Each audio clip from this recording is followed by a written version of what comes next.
Vittoria esterna importante per la Polisportiva Giovanni Castello di Campisano, 0-1 in via di Centocelle contro il Certosa grazie al gol decisivo siglato da Tedesco.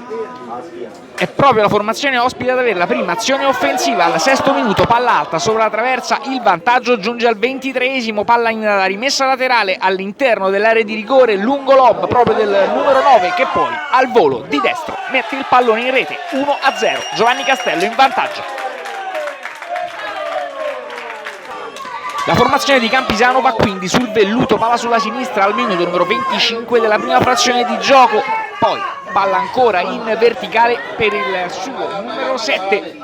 cross all'interno dell'area di rigore di Guadalajara con Tedesco che di testa impegna il portiere dei padroni di casa, ancora Giovanni Castello che interpreta un primo tempo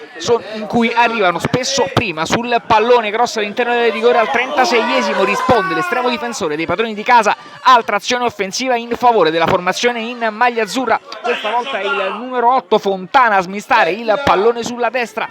cross all'interno dell'area di rigore con il portiere dei padroni di casa costretto ad intervenire, poi fallo in attacco, Certosa che trova la prima vera azione offensiva al minuto numero 40 della prima frazione di gioco e Popi dalla distanza ad impegnare l'estremo difensore ospite, poi Scrigna mette il pallone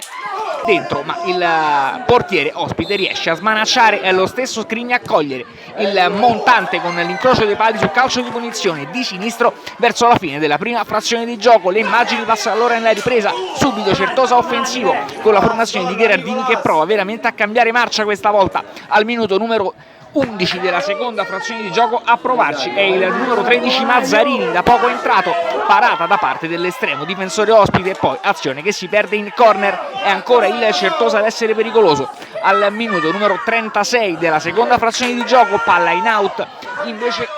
il Giovanni Castello va in contropiede a provare, è Remi con il contrasto da parte del Certosa e palla in angolo, Certosa che termina il match in 10 contro 11 per effetto del doppio giallo a Fiorenza. Così i padroni di casa restano in inferiorità numerica, ultime due azioni ancora con il numero 16 del Polisportiva G Castello che coglie il palo in contropiede, poi pallone dell'Ave Maria per il Certosa all'interno dell'area di rigore, lungo batti e ribatti, conclusione che termina in out e triplice visto da parte del direttore di gara che chiude così le ostilità.